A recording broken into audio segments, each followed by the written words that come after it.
Morning, everyone. It's Ron. Saturday morning, a little after 10 a.m. So we'll begin and see what questions we have this morning. Anyone? Questions, thoughts, anything? Morning, everybody. Good morning. This is Angela. I got a question. I wanted to know if anybody experienced the same thing. Today I was meditating, and I had my hand in the, like a regular closed position, Mm-hmm. and I could feel my hands. I was meditating coming apart and moving from the position that it was. And end result, when I finished the way that I started, I finished my meditation. My left hand, no, yeah, my left hand was on top. My other hand, it wasn't in the same position, and I could feel my head moving, but more so my hand. I could feel my hands coming apart from the position that I had it, and I felt my hands touch my arm, but that wasn't the starting position. But like I said, when I opened my eyes and I finished, my left hand was over my right hand open, with my arms extended. I just wanted to know if anybody ever experienced that. Angela, were you conscious at the time? You said meditating. Was this part of your sleep? Were you coming out of a sleep, or were you fully awake and sitting upright? Where were I you? was fully awake and sitting upright. I just started, felt that I needed to meditate, so started meditating. It didn't happen right at first. Just Mm-hmm. going into it, I could feel my hands like coming apart from each other. Okay. Thank you for sharing that. Anyone have any thoughts on this? Hey, this is Nick. Hey, Nick. Yeah, thank you for sharing. It could be a number of things. It could be your physical body just finding a more comfortable position to be in, even if it was sort of unconsciously, in that you might not have attempted to move consciously, or you might not have attempted to make the active decision to move. It might have just been like a part of yourself adjusting your body to make it more comfortable or something like that. But I think whether or not you can tell how aware you are of consciously moving, that would help sort of understanding what might have been the case for that. But ultimately, I think that is something that you can understand why it happened if you remember how it was you felt before and after. I think that would help. Anyway, thank you. Thank you, Nick. He brings up an interesting point, though, Angela. How did you feel afterwards? Actually, I felt better. Okay, so it wasn't a negative experience at all. Oh, it wasn't a negative, because before I started meditate, I was in a different kind of energy mode. I had some things that was going on, so I really felt better after meditating. Overall, it was positive. Okay.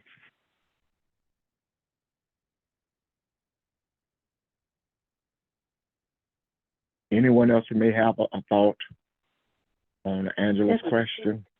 There's a book by a guy named Benson called The Relaxation Response. And what happens is, I tend to agree with what Nick was saying, Angela, that your body just normally, with you out of its way, in terms of your purposeful meditation, your purposeful meditation became one of simply meditation, and your body just acclimated to that. If you had any stressors or anything that was bothering you going on, as you meditated, your body just began to relax. And I tend to agree that what could have happened is that it relaxed into a position where you could be more focused in your meditation. Not necessarily purposefully, but the body just aided with that sense of meditation, in a sense. The relaxation response is one of those books that guide you into a position where you are actually very, very relaxed, although still conscious, but just very relaxed and going, in a sense, with the flow of what your body does. So it sounds a little like that's what happens. And it speaks to me of an unwinding and de-stressing of self, and the body just responding to that de-stressing or unwinding of self. Thanks.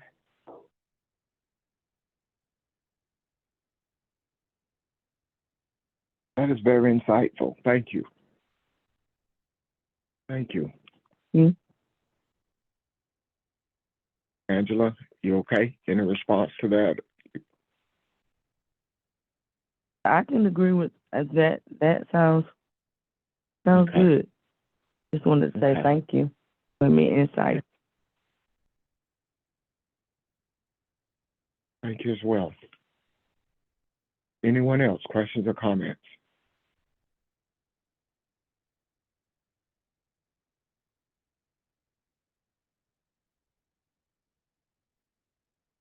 I just have a comment that of whether or not, even though we know where we are and we know what we're focused upon, whether or not the GOP has jumped from the frying pan into the fire with its new speaker, particularly from the religious base that he comes from.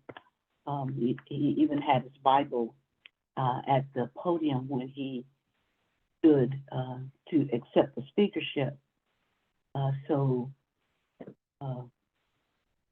just beware. It's going to get even dicier, probably. Okay.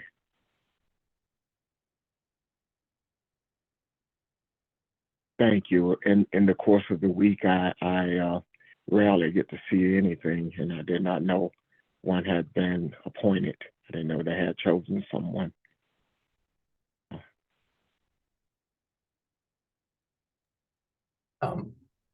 And this is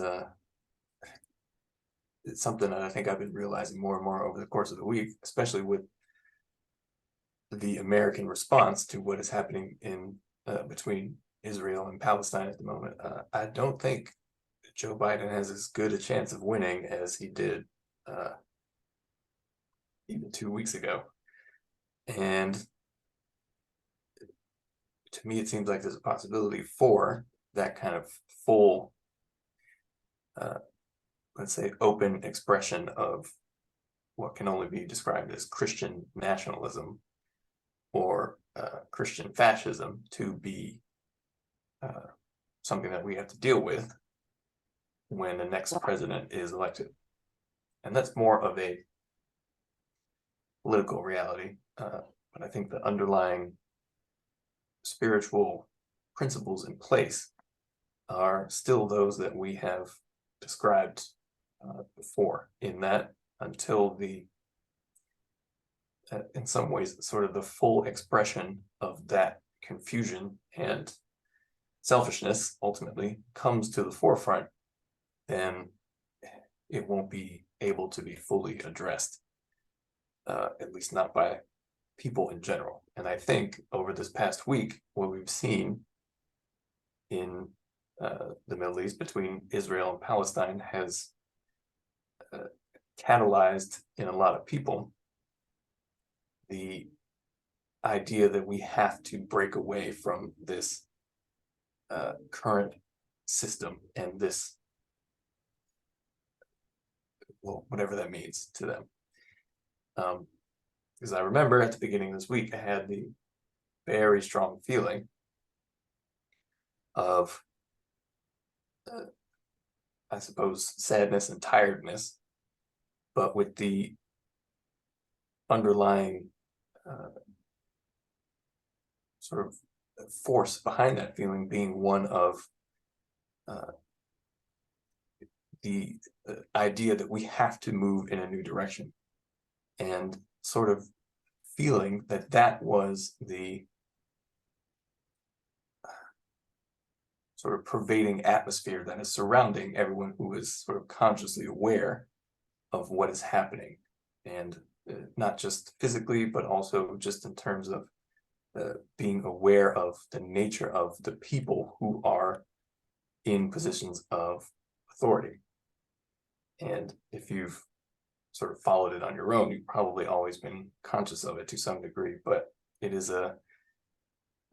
I think, a matter of catalyzing that same awareness in a growing and critical amount of people, as we've spoken about before. But I think that what has happened over this past week is that critical amount of people has, well, only increased, and we've gotten, let's say, closer to the critical amount of people it would take to truly, in a more open way, deal with this sanity that we see in positions of power and in our leadership. Thank you. I agree with you, Nick, with everything that you said. I been checking myself during the week, but more so the last couple of days, because this feeling overwhelmed me that Biden was not going to win. And when I looked at the variables that were involved, it made sense. And the variables that are involved is that in the key states where he won, it was with the help of young people and Muslims. And because of the disregard for the humanness of the Palestinians, he has pretty much lost that support. But just as important in this realm, that support being lost, I feel that I think it was right after he got elected, Kathy with the K talked about some of the things that adversities that he was going to have to deal with. And I think she said within the next couple of years that is beginning to manifest now, because there has never been a time when the people worldwide spoke up about the U.S. Supporting the genocide or the attempted genocide of a people, or supporting war crimes. And the more that the efforts are put forth to silence the voices, the louder they become.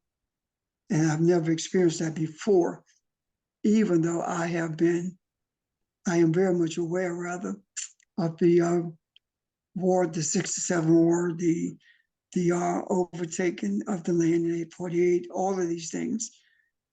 There has never been such an outcry as there is now, which means that things are definitely shifting.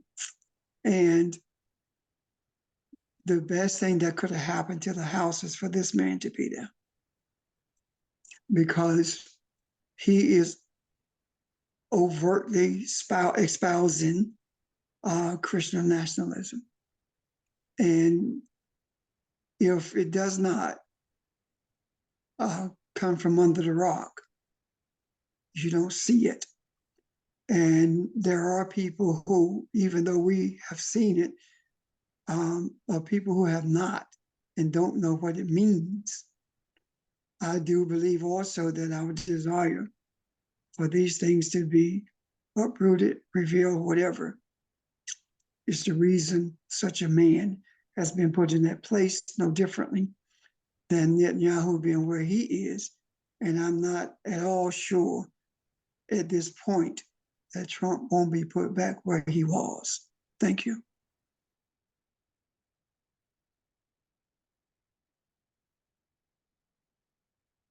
It's funny you guys are saying this.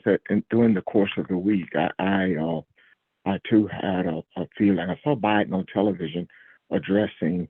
They were talking about Israel delaying the strike until some of the hostages were negotiated or released or whatever, and he was addressing that, and I had the same feeling he would not be president much longer.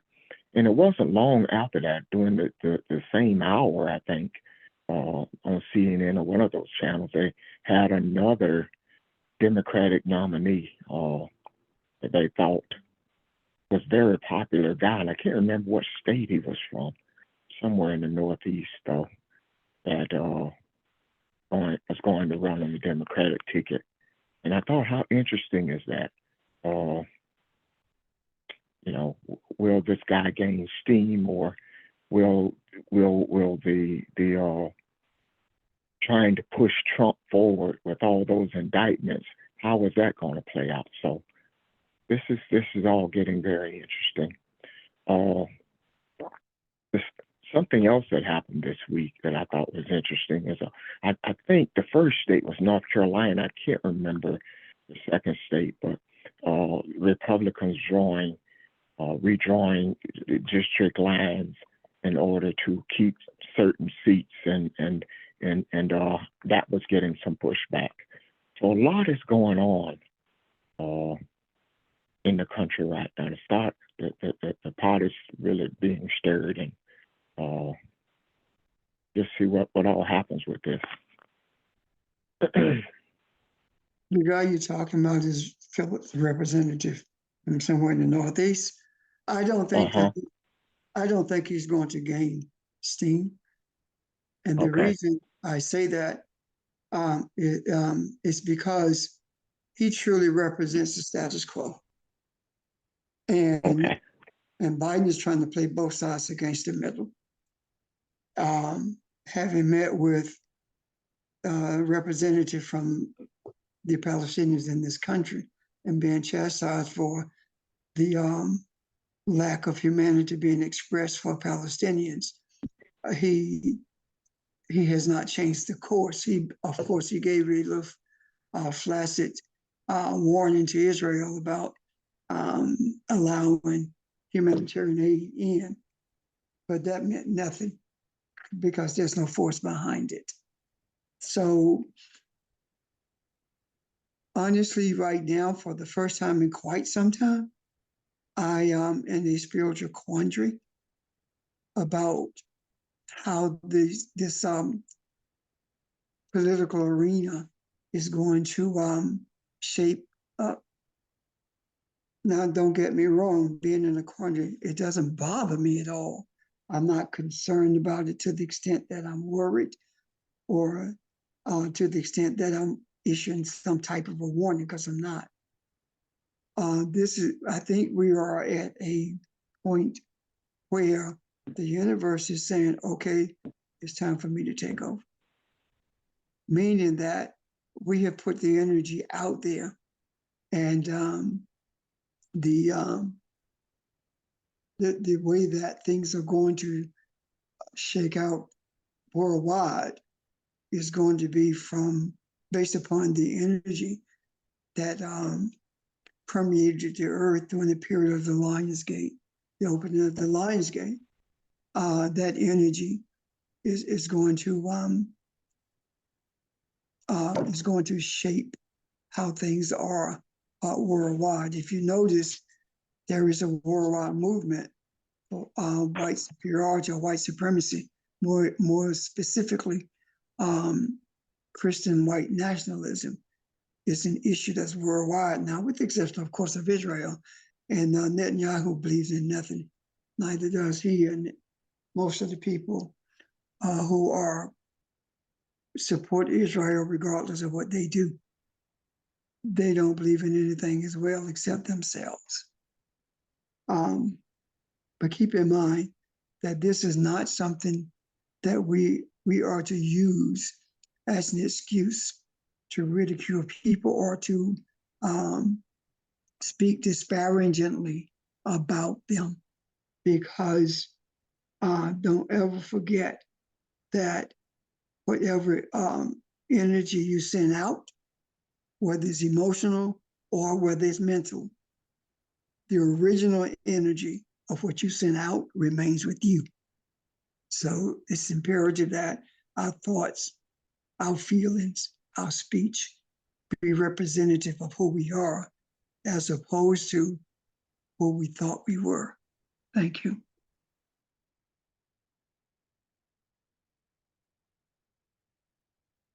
Thank you, sir. Thoughts or questions, anyone? Let me ask this. Kathy, you on? Kathy with a K. I want to make sure that I represent, that I represent what I'm you on. said. Okay, I want to be Yes, sure we I represented what you said. That's all. yes, we were just talking about reading the signs of the times and end times, and I say end times now, understanding that what end times. Well, I think I have a better understanding of what we call end times was not exactly what we thought was the end of time now. So all of that has changed, but that was the lesson I was teaching on, understanding the signs of the times and seeing. I think we did Gamantra and some other things with that lesson, and looked at Biden's age and everything. And when we put that all together, he had a window of opportunity to really make a real difference. And if he did not meet those obligations, either he would transition and not be here, or he would transition out of office, if I remember that lesson correctly. So yes, thank you.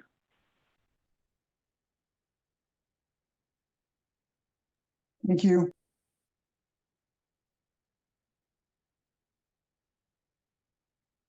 Anyone else? Questions or comments about any topic?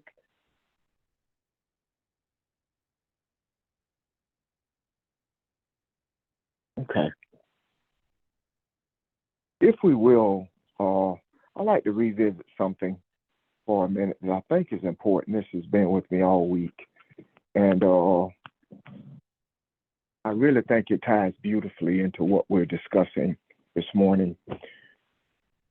Last Sunday, George made a comment. We were talking about something, I don't remember the original topic, but it got into race, and he was talking about white people, and if they left the earth or if they left the U.S. or whatever, how he would miss them or need them back.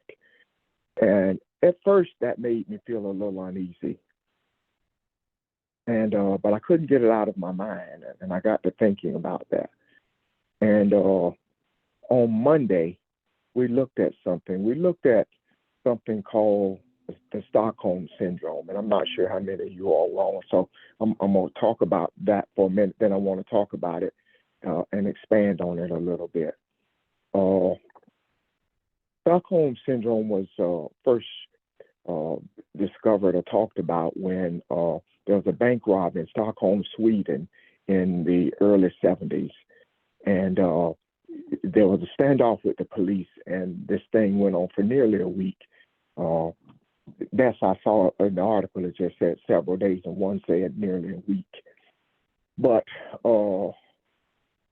at the end of it, when they were caught and going to trial, a lot of the captive people that were captive started to sympathize with their captors, and they even testified for them. And after looking at that, the doctors and whatnot were saying that that was a coping mechanism, and it's a psychological thing that causes you for in your will, your desire to survive. And somebody can explain this better, of course. Your desire to survive, you find a way to cope with things, and your energies, your emotions, sort of bond with those people who are abusing you, and it works in abusive cases as well. So we were comparing that with the slave and the slave owner, and looking at what has taken place over the years of that, the stress that those kind of things and emotions, and the coping mechanisms not only have been alcoholism and abuse in the African American community. It's a feeling of it has led to a feeling of worthlessness. So two things have lifted up. There is a feeling on the one part of I am superior to you, and that has been elevated, and the feeling of worthlessness and not deserving of anything has also been felt by on the part of the slave or the former slaves. So that worthlessness has led to not only coping through alcohol and drugs, but it is a part of I'm not worthy, I'm useless, so I hate those who he hates, and I kill you because this is who I am. I'm not worthy of living, I'm not worthy of life, so I take that out on those who look like me. So we got into that a little bit on Monday. And the part that I wanted to, and we can speak on that some more, but the part on that I really thought about again on this week was, in the end, Audrey talked about forgiveness and what forgiveness looks like. And I want to talk about that, how we get there. But first, I'm going to leave it right there and see if there are any thoughts or questions. If you were there last week, help me pull that together. And if you weren't there, let's talk it out and see if we can get some understanding. Anyone?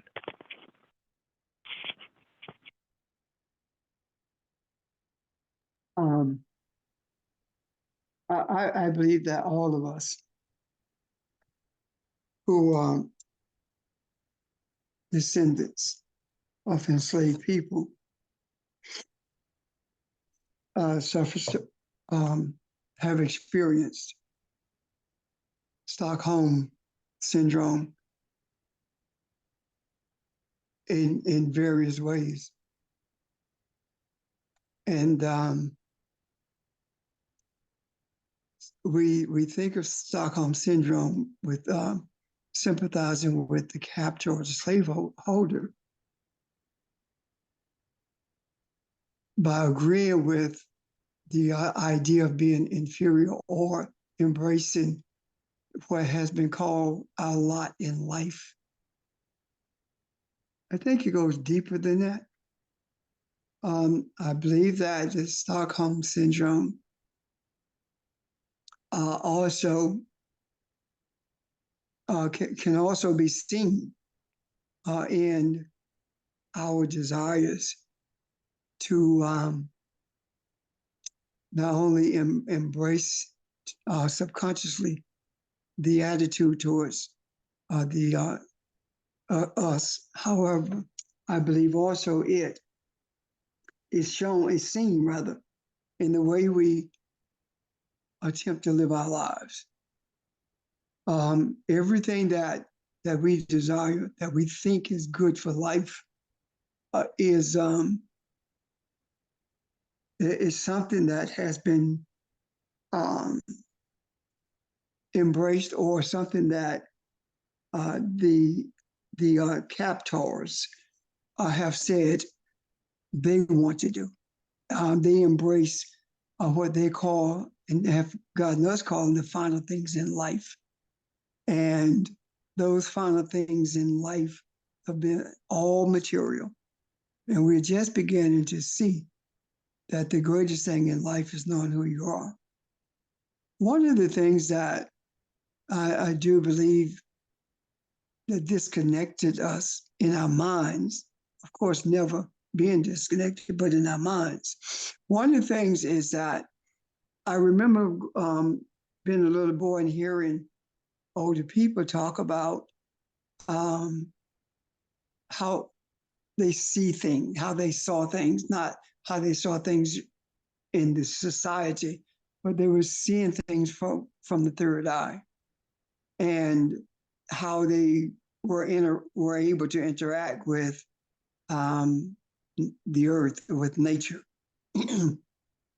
And the more we made an attempt to embrace the lifestyle, the life of the enslaver, the more we threw that out as superstition, the more we moved away from that as superstition, and even to speak of ancestral interactions was evil and of the devil. Those kinds of things, I do believe, are more dangerous than an overt understanding of what you're doing in terms of making an effort to appease them consciously. The return to Kabbalah, return to our roots, the return to the garden, the return to a beginning, we're beginning to see that nothing ever dies, which means that ancestral interactions have always been there. We've not paid any attention to them because we have been living superficial lives. And the Creator has made it available to us in spite of our ignorance, or our conscious ignorance. I'd also say that it is impossible to escape what this Stockholm Syndrome represents. It is impossible to escape it if you are living in this earth, especially in the American society. It's impossible to escape it because without embracing what the enslaver calls reality, it is virtually impossible to function in this society. So, having said all of that, I believe that 90% of our lives is lived based upon our subconsciously embracing the definition of the Stockholm Syndrome. Thank you.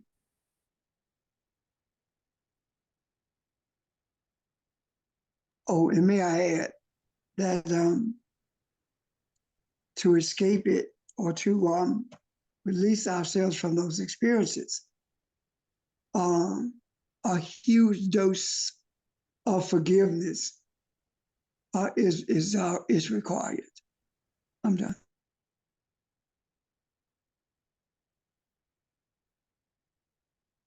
Thank you, sir. One of the other things that we said last week regarding the statement that George made was that we are one. And so there's no way that one type of people can fall off the face of the earth and we not be concerned about it, because they are us and we are them.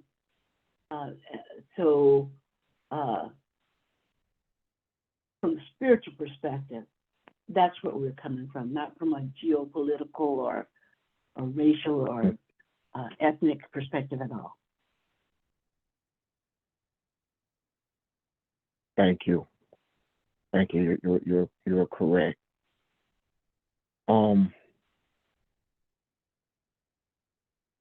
I think we're really on to something here, and if you go back and kind of analyze this last year or so in our study, looking at the directions we've gone in,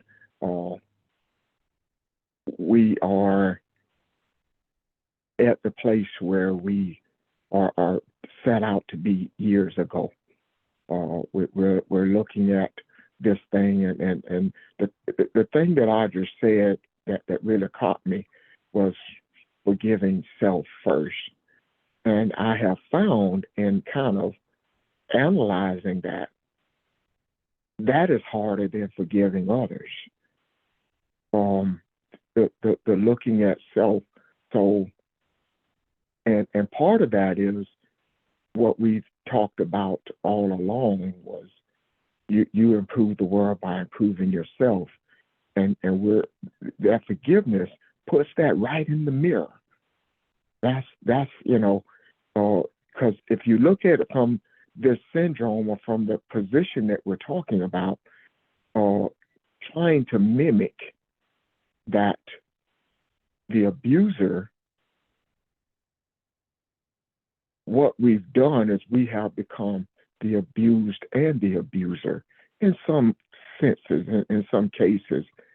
And it is easier, I have found, to forgive others than to forgive myself for some things, because there are some things that I find difficult to look at or go back and revisit. So that's why I want to talk about forgiveness for a minute, because I think that's where we are with this, and kind of open that up.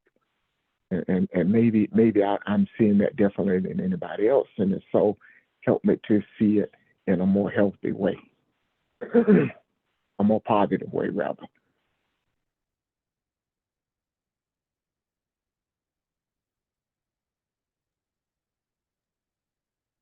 Well, Ron, I agree with you, because I mean, I have been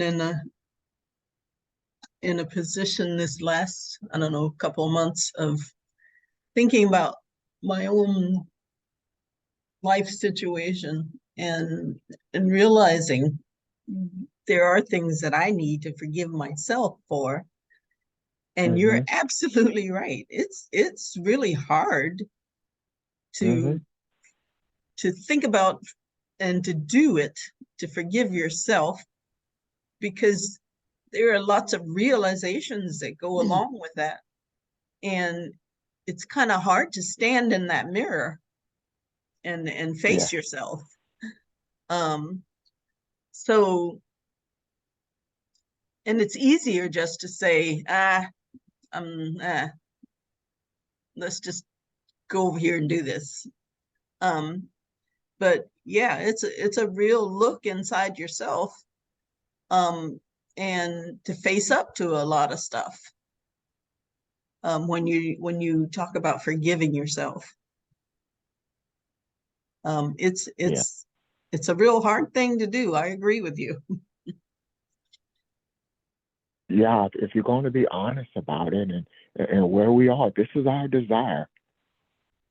This is our desire. We're right face. We are standing face to face with our desire that we've been praying for.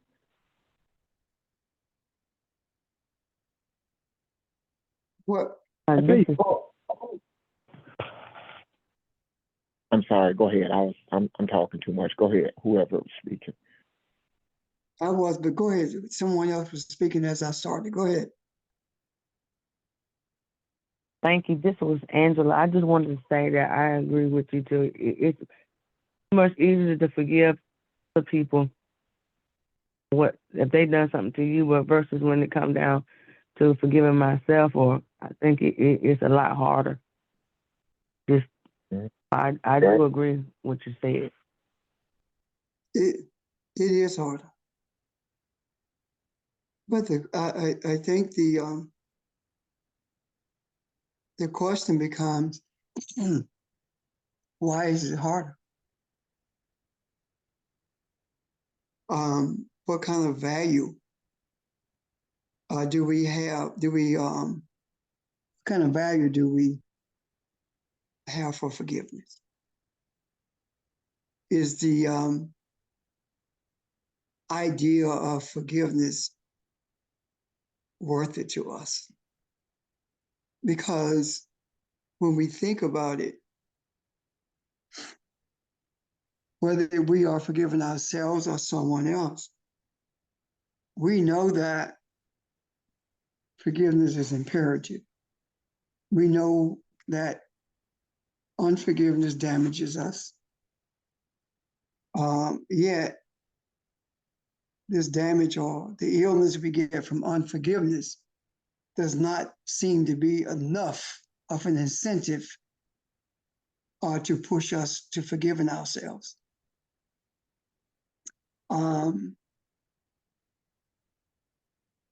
I believe that it's difficult to forgive ourselves because we are so emotionally invested in these circumstances.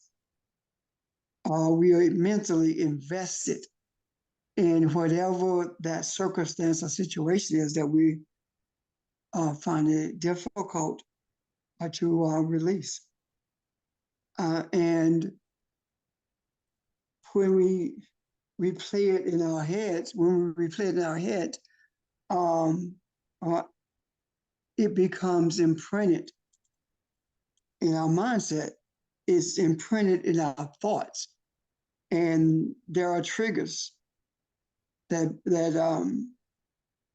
brings it back to life in us. And we struggle with it because of the investment. When we lose interest in whatever it is we need to forgive ourselves for, that's when we let it go.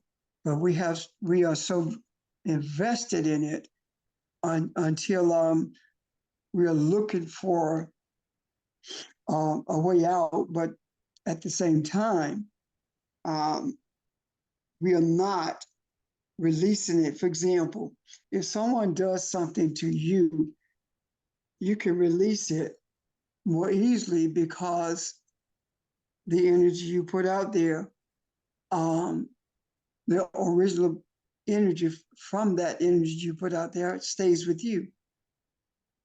So the desire to forgive someone else, the energy for that is with you.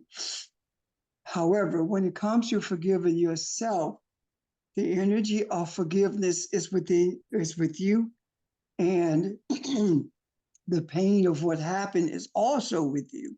It's not with another person. And you can't disconnect from yourself. We generate our own emotions. We generate our own thoughts. And no one can truly disconnect from their thoughts.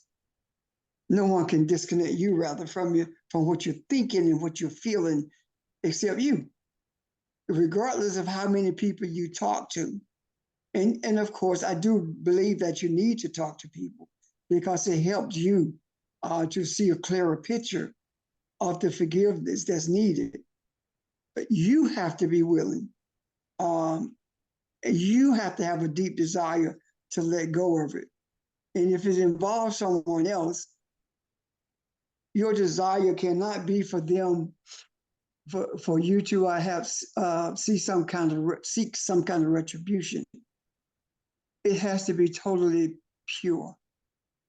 If it's not, then the releasing of it is not going to happen. The choices we make in terms of our thoughts and emotions are a determining factor in whether or not we are going to let it go or to release it. And I don't particularly like the term let it go. I prefer releasing it more so, because to let it go to me gives the image of you purposely holding on to something. But to release it is something, it presents an image to me of something more difficult because of the attachments to it. So I don't find it easy to release what things from me that I need to forgive myself for without talking to me, without when it comes up, I see that in the mirror and I have to talk to myself about this is not who you are. The circumstance, the event, the situation, it is over with and you have to treat it that way. So when it comes up in the mind, it's me saying to myself, no, that doesn't exist anymore. You've forgiven yourself for it. And honestly, the easier it becomes for you to forgive yourself, the easier it becomes for you to forgive others as well. Talking through whatever the issue is, talking with yourself, talking with someone through that issue releases the energy of it. But for us to simply say, I forgive myself, and it keeps coming up, and we don't talk our way through it, then we are not purging ourselves of it. When we say we forgive someone else, when we release that, we're purging ourselves of that pain, or we are transforming that energy that was painful. And we need to learn to do the same with ourselves by talking through it. Because when we do it in our minds with thoughts, then those thoughts are spiritual. However, when we talk to ourselves and talk our way through it, we are not only dealing with the spiritual aspects of our thoughts, but we are also dealing with the material emotional experiences that we are having as a result of it. So talking through it has the ability to change our emotional attachments as well as to purge our thoughts in regards to whatever the issue is. Questions, comments? Thank you. I have a comment. This is Evelyn. I'm glad we're talking about this today because I've started doing a lot of soul searching of myself, and I realize I need to be truthful with myself on everything. There have been a lot of things that I've been in denial of, and I just made a conscious decision. I'm going to start being honest with myself. And this week, I started chanting. I don't know if y'all familiar with the prayer, Ho'oponopono. It's only four things that you say. And we have it here on the board at the Faith House. I'm sorry. Please forgive me. I love you. Thank you. And for some reason this week, I have been chanting that because I know and I realize I have been hard on myself because I want to make a change in my life. And for some reason that I've been chanting that all week. I go in the back of the Faith House and I just chant that because I want to become aware of who I am. I want to know who I am. And what I'm doing, the things that I'm doing, it's imperative that I do it because I want to make a difference and I want to change my way of thinking, my mindset. So I just wanted to share that with everybody. Thank you for listening. Thank you for sharing. I have a comment. Go ahead. And it's kind of just adding to what you were saying, Pastor, because so many of us, because of our because of the life we've led as people of color in the US, we've invested so much into a particular thought pattern as a way of coping and as a way of telling ourselves that we are a certain thing and we are not a certain other thing. But we've invested so much into those thoughts that I guess ultimately we feel like that's who we are. Those thoughts that we've invested so much into, that's who we are. But if we take a step back, though, and really think about it, those thoughts are just thoughts. They don't have to be who we are. And I agree with you, Pastor, that we have to, when we realize it, and it's an overwhelming kind of thing. But we have to release it. For myself, sometimes there's a little mourning included in releasing it, but because for me, it felt like, okay, who am I gonna be if I release this? Then who am I gonna be? Because I've invested so much in those thoughts that made me who I used to be. So it has to be released. And for me, it was a realization that I am not those thoughts. I am, and I am not that. So we have to, for myself, I had to get to a point or to just, and it was kind of a letting go, a releasing, but letting go, and being okay with that.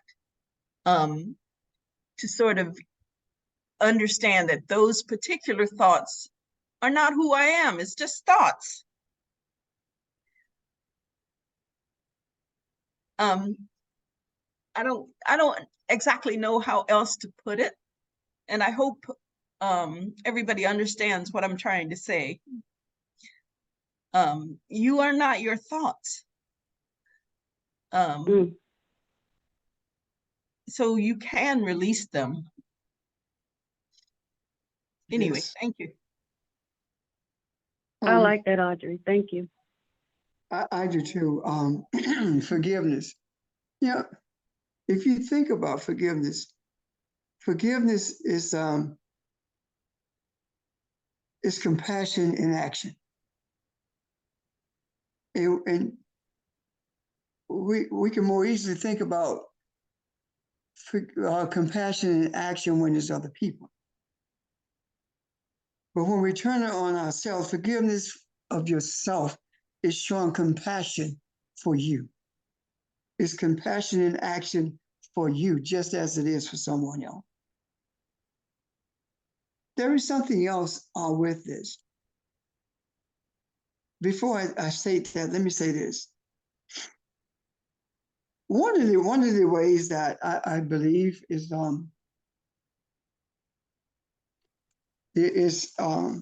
easier, not easy, but easier to bring about forgiveness is to be mindful of our state of mind.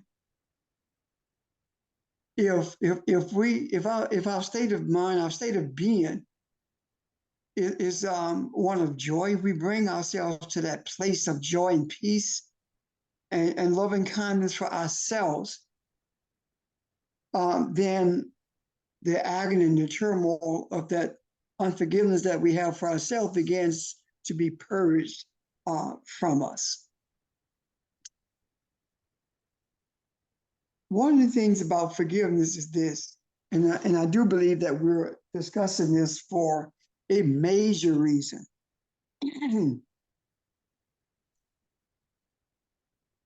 In order for us to embrace who we are, in order for us to be where we are, actually, we've had to release a lot. And forgiveness is at the forefront of being Elohim.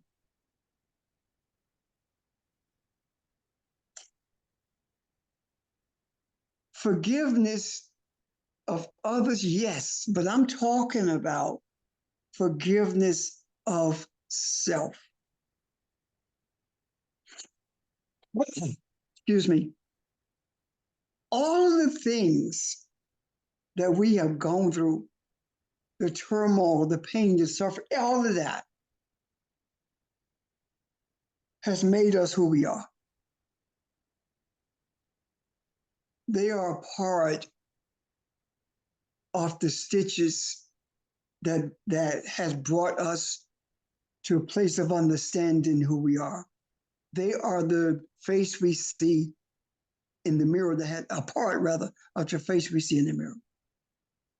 And the question that you raised, Audrey, about if I release this, then who am I?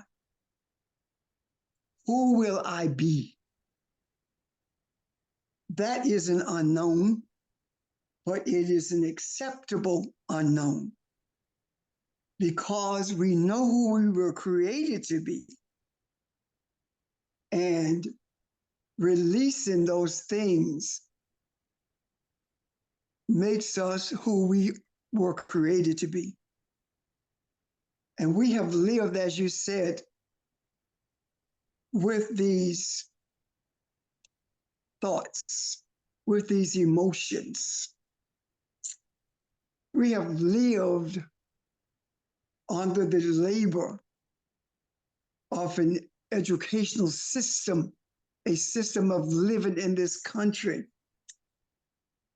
that teaches us subconsciously that we are not worthy of forgiveness. And when we see that those thoughts, those emotions are actually barren wombs that we are giving life to. A womb that is not barren can only produce or can only birth that which is righteous. A barren womb births nothing. Therefore, there is pain and agony. It births nothing of substance. Whatever it thinks it is birthing does not exist except for in the mind. The birthing of the birth that comes as a result of our forgiving ourselves brings about that peace and that joy. And it gives us a clearer perspective of our functionality within the confines of this material world. And as Elohim, functioning in the confines of this material world, our thoughts and desires shape it. And if we are conscious of being Elohim, and we are, then we must be mindful of of what we are shaping by virtue of our thoughts, by virtue of the unforgiveness that we are harboring within.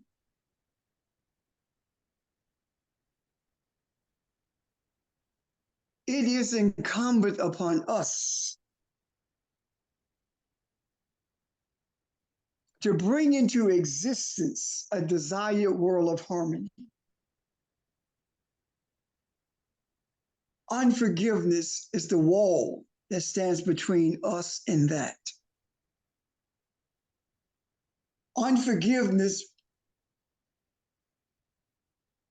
Forgiveness clears the way. And we've talked about forgiveness meaning or speaking to the idea of restoration.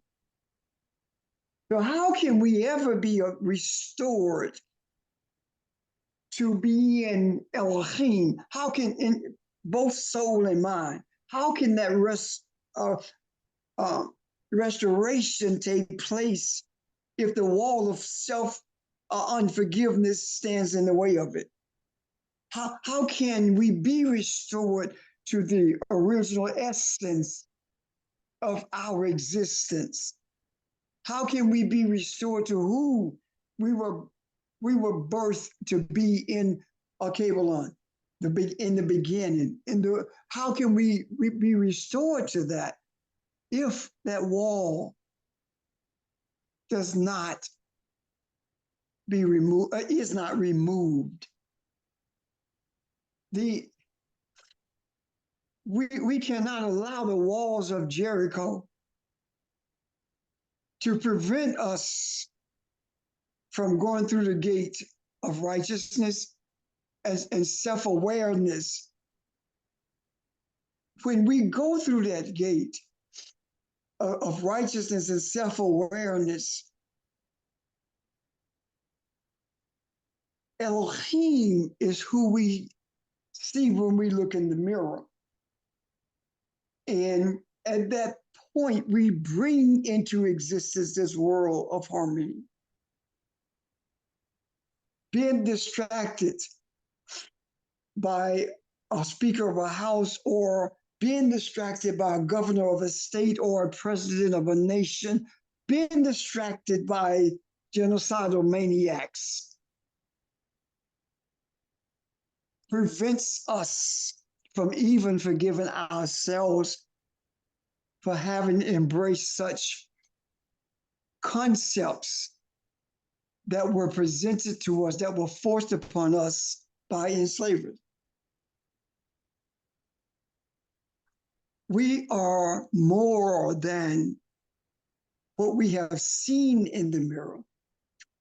And we are more than what we see in the mirror now, even when we see ourselves as Elohim. We are more than what we see, because the extent, the magnitude of the essence of Elohim has not been realized yet. We have glimpses of it. Ellen is talking about knowing herself,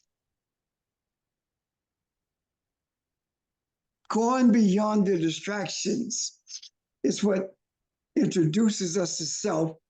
And one of the greatest distractions is unforgiveness for self. The attributes are released for us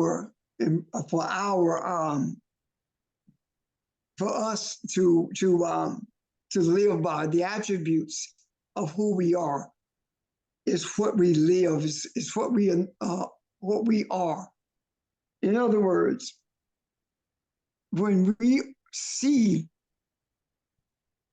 purely Elohim when we look in the mirror, then we never forget that our breath is always in a holy place, because our breath is connected to the breath of everyone on this earth. Our breath is one with the wind.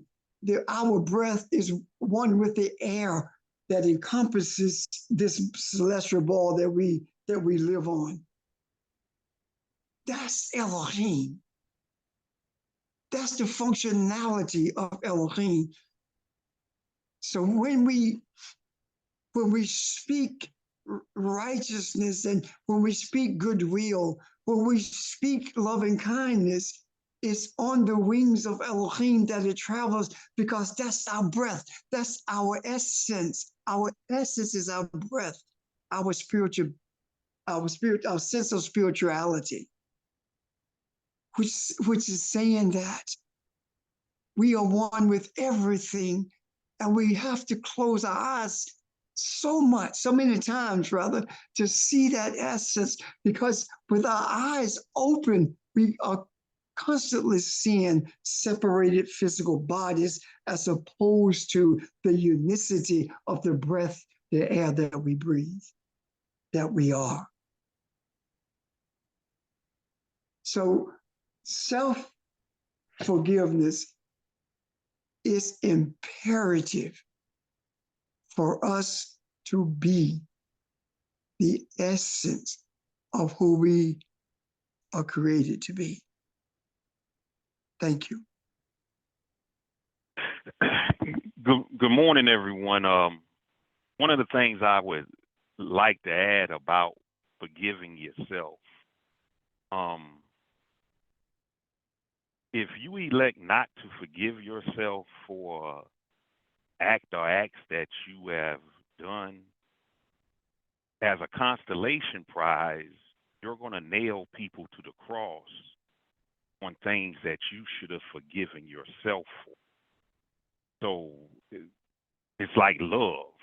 I love myself, so in essence, I'ma love y'all. Maybe a strange way. So if you elect not to forgive yourself, you're gonna seek therapy by nailing someone else to the cross. And what I mean by that is, when Reverend Richard met my my favorite uncle, Uncle Leon, my Uncle Leon said, man, I wouldn't mind caddying for him on the golf course. Now, maybe Reverend Richard told my uncle that he played golf. Maybe he didn't tell my uncle he played golf. However, you always know your own spirit. Now, my uncle, he may go to the driving range, yet he was a caddy growing up, so he know what to look for in someone who plays golf.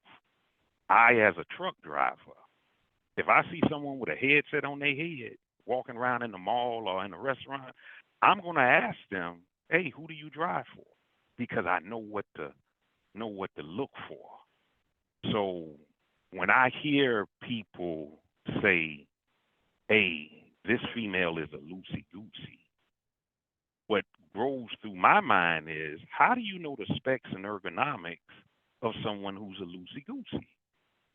Maybe that's something that individual may need to forgive themselves on, instead of seeking therapy and nailing someone else to the cross about their maneuverability. So if you don't forgive yourself, the constellation prize is you will sound like a genius with some people, yet other people will see right through that stuff of you know more about what you're talking about than really portraying. So forgive yourself of acts. The other part of it is I would rather an individual be hard on themselves than hard on me. I would rather be hard on myself than to be hard on another individual. So there is a degree of balance in that. So love yourself, you stand a chance of loving me. If I love myself, I stand a great chance of loving you. If I forgive myself, then guess what? I'll forgive you. I may say, hey, I didn't walk that road before. It didn't fare well for me. Hey, you will be fine. So forgive yourself so you don't seek therapy and nailing other people to the cross. Yet be hard on yourself. Be critical of yourself. I would rather you be critical of yourself than to be critical of people and humanity. That's it. Thank you very much. Okay, thank you.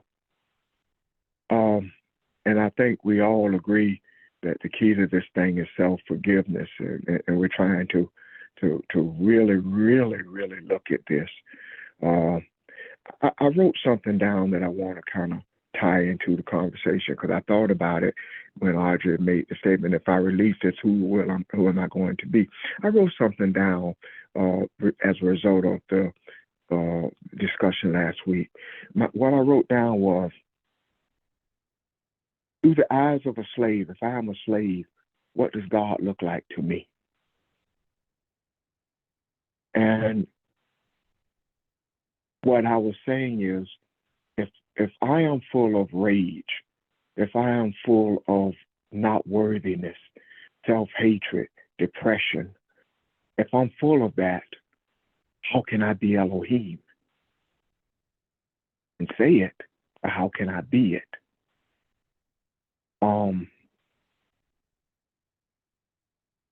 There were a couple of things. I was looking at something earlier that the Jews do. One of the practices, that one of the annual things, it's called counting the omer. And omer is a unit of measurement. Like you go and say, I want an omer of grain, I want an omer of corn, whatever. So counting the omer is a meditation that you go through for 49 days. And the 49 days represent walking out of slavery into Sinai. The walking out of slavery is the regaining of who I am, moving to who I am. I'm releasing all of this. And how does it relate to what we're talking about? From another article I read, is when you are forgiving self, don't be surprised if it doesn't take days or even weeks. Why? Because the body protects itself, and it knows that these things are going to lead you to a place of depression. So it may not come to you all at one time. So counting the omer is taking on what I need for today, being able to deal with what I'm supposed to deal with for today.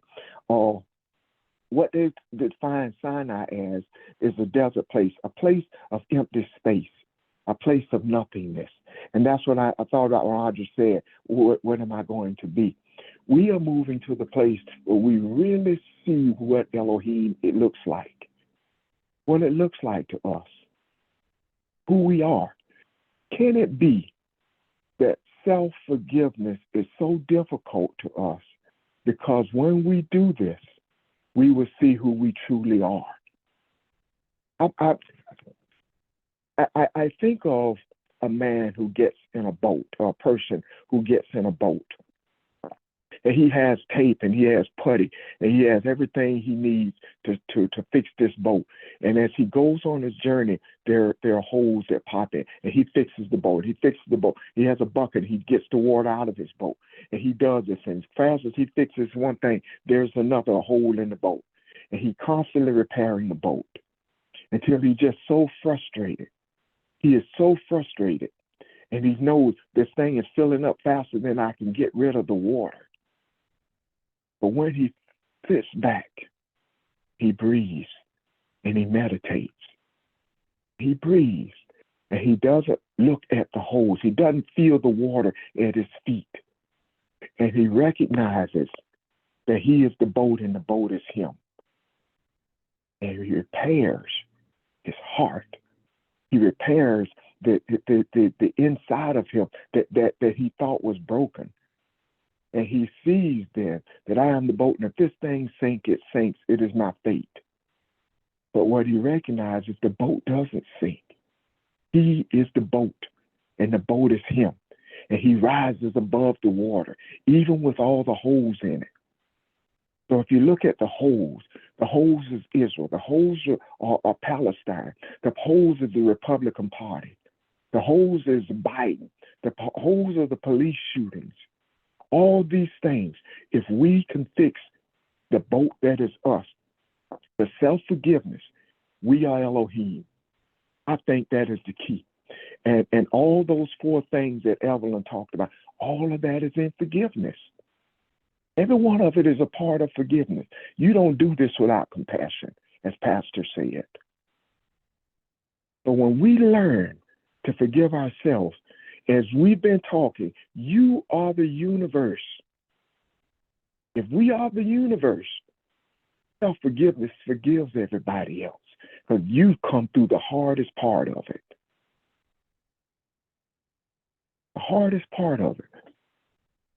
So I think we're in a beautiful place. I love this discussion.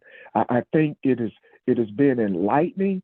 I love Pastor's part where he talks about talking it through.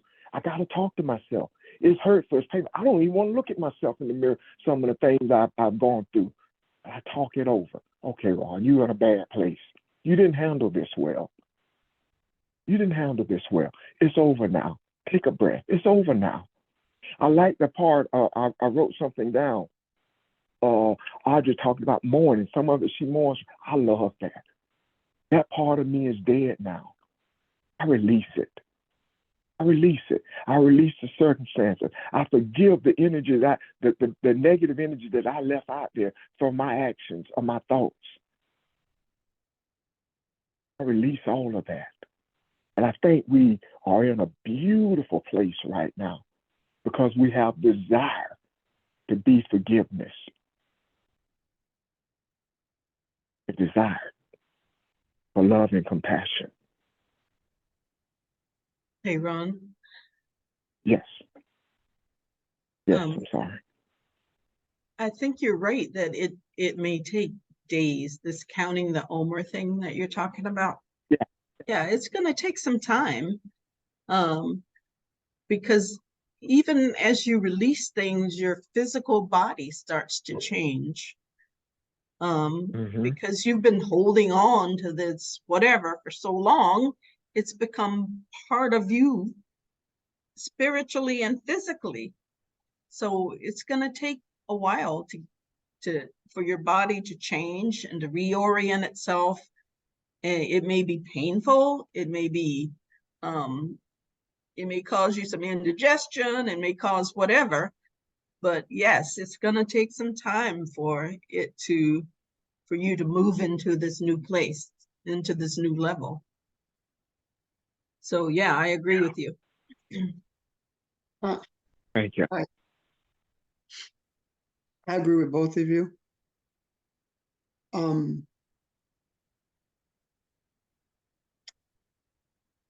Maybe in order to see ourselves,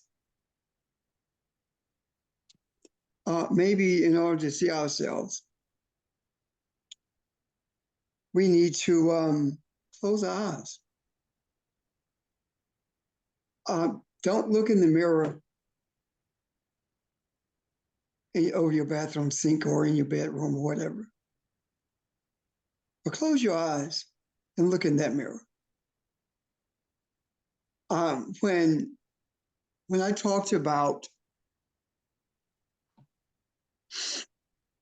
breath being one with everything, I see that. I started seeing it when I would close my eyes and try to feel who I am. And now I can see it as I talk about it without having to close my eyes. I sense it, I feel it, I experience it, the emotions of Elohim are there.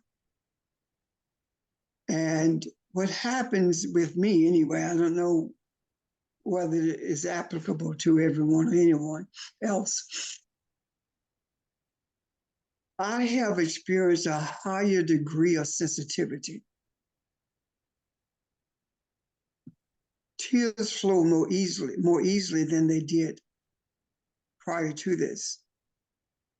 Now, there's never been a time where I felt like I shouldn't cry. That's crazy to me. But I'm talking about now, the sensitivity is even greater than what it was.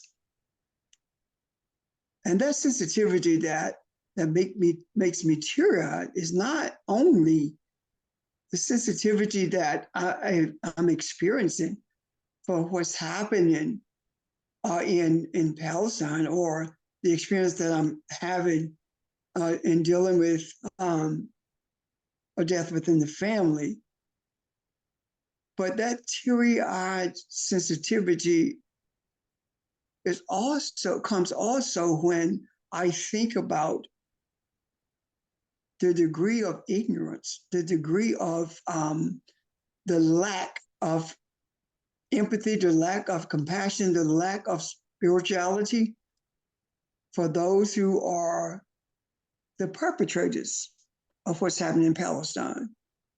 For those who are Christian nationalists, I feel for them. I really, truly feel for them. The anger and the rage that Ron talked about is not there. It's not there anymore. The compassion overwhelms me when I think about their state of being and how easily it is for them to do things that are inhumane. Not only sleep at night, but boast about what they did and justify it simply through lies. You don't, the biggest lie is you don't want Israel to exist. Why should I want you to exist in my house when you took it from me? Why should I want you to remain in my house? You come to my house and you say to me, I need a place to lay my head until I get on my feet. That's fine, we can do that. But you come to my house and take the house, and now I'm supposed to celebrate you for what you did, as opposed to feeling some kind of way about you. I'm not saying that the atrocities that were committed were justified, but I do understand the rage that will result in that. And I think that's something we need to keep in mind, especially when we are reminding ourselves that we are indeed Elohim. Close your eyes, look in that spiritual mirror, see yourself as the air, see yourself, only see your body as a corpse, because again, in the Aramaic, there is no word for a living body. The only word for a body is a corpse, because without you, there is no life, so it is dead. Thank you. Thank you, Pastor. Ron, I have a question. Yes, ma'am. Is what Audrey were talking about, thank you, Pastor, for what you just said also, but what Audrey was talking about, the mourning part, so is that a death taking place? I may have misunderstood. I think she was meaning moan, M-O-A-N, moaning, instead of mourning like a death. I may have misunderstood that. Oh, okay. Okay. The line, Audrey, which one was it? I meant mourning like a death. Okay, like a Yeah, death. Okay. that's what I got from that. Yeah, Okay, so is okay. that the same as when we disconnect from something or someone, it's like a death, dying to self, or dying to the thoughts that you were clinging on to? I think it is. Yeah, I do too. It's a divorce. Mhm. That part of me knows this. So it's like an amputation, and you have to the mourning part is what helps you deal with it. You guys have heard me say that I had not been in a space to mourn my mom. Well, that space created itself, and it happened when I was not even thinking about her at that moment. So, and now it's easier than what it was. That's one kind of mourning. But the type of mourning that I believe Audrey is talking about, and correct me if I'm wrong, is when there is something in your life that's a weight, something that keeps you in a space of turmoil, or can create depression within you, something that you've looked at and seen that is not beneficial to you or anyone else. that kind of death is a death, that kind of mourning rather, is a death that is totally disconnected from you. That you lose it as you would an appendage, and it does not affect you anymore. That's a different kind of death than it is when you're mourning for someone whose transition is close to you. Is that what you were talking about, Audrey? Well, I think I was thinking of it more like it's a bit of mourning, because when you release who you thought you were, and you go into this unknown space, there is a period of mourning for that old you. And yes, the mourning helps you sort of release it and cope with it, and then come into the new place. But that's what I meant. Okay, thanks. I think that defines too what we just looked at in chapter 12 of Genesis. AI talks about a heap of pile of waste, and you look at that, that's your life. That's your life, and you recognize that this is what used to be so valuable to me. And that waste does not include your Mercedes or your mink coat or whatever the case may be. It talks about that those attitudes, those selfish desires, those status symbols in your mind, and those things that made you lofty, that in your mind separated you from being a slave. And now you look at that and it's like, oh, okay, I let this go. I release this. Oh, yeah. Wow, we're in a great place, y'all. And I like this, what Pastor just said about the closing your eyes in the mirror, and just think of how awesome your meditations are going to be now. We are not slaves. The mentality is gone. And as we release this thing, as we release this bonding with being abusers and abusing ourselves, as we release all of that, the freeing of it is what we'll feel, and our bodies will feel it, and our minds and our hearts, and we will release that energy. Oh yeah, I like this. I love this. So, any final thoughts or questions? I think this is a great place to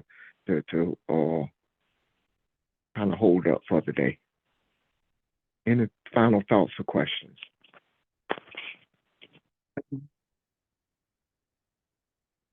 Well, I hope you have a beautiful Saturday. I know it's supposed to be a pretty day here. Yes, sir. I have one. Okay.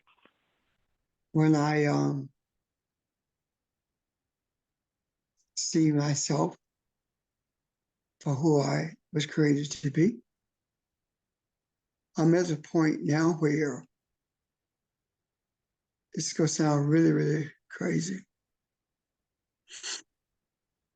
I don't really feel my body like I once did. I feel like this body is in me. It's like I can sense myself moving through this body, like air flowing through a room. That's how I feel. I don't have those. I don't have an out of body experience, because I am the out of body experience, and I feel that. And I can't, I guess, really articulate what I'm attempting to say, but that's the experience that I have consistently now. It was intermittent once, but it's not anymore. And by the way, let me remind you of 11:11 as well, while I'm talking. Okay. On this Saturday, November 11th, we will begin at 10 as we normally do, and we will continue with a discussion until we are at a stopping point, be it an hour or be it 6 hours. So I just want to remind us of that, and I would be most appreciative if you guys would come on through Zoom, especially teachers, and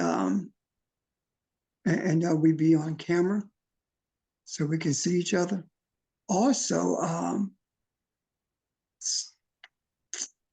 I have been informed that it's a lot easier listening at YouTube than when you are able to see the person talking than it is a blank screen.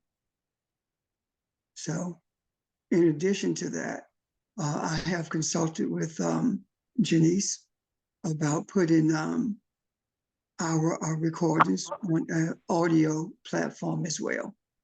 And we're looking at Spotify. So when that's done, we'll let you know. It's a lot easier, I'm told, for people who are truck drivers, George, for people who are really driving to listen, and the battery life is longer listen to audio than it is from YouTube. The last thing I want you to ponder is this.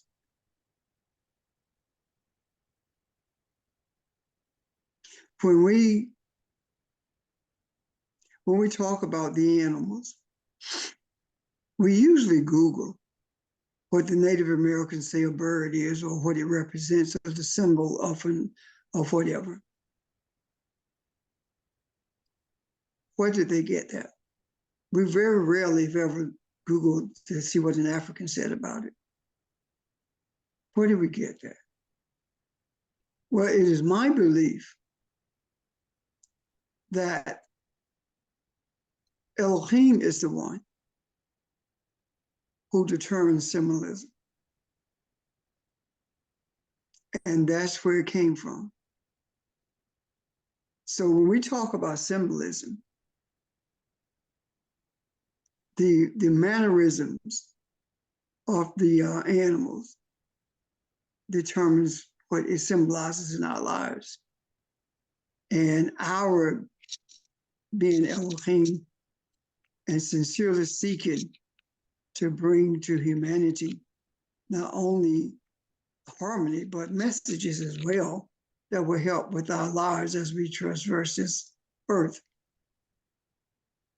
When we say a red bird is a messenger from the ancestors, a message from the ancestors reminding us of their presence with us and bringing a message that we may not realize until the message is experienced or spoken. We have that authority in the earth because we are Elohim, because we are cognizant of being Elohim. And it's not a flippant thing that we're doing. And it's not something that we're trying to define that's going to be detrimental or adverse to humanity. Thank you.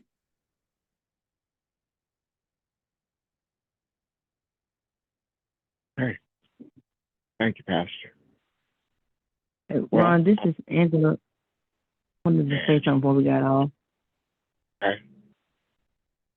I wanted to say, yeah, as you was talking about the red bird yesterday, experience, I was sitting outside and I see red birds, but this was, I usually see the what is it?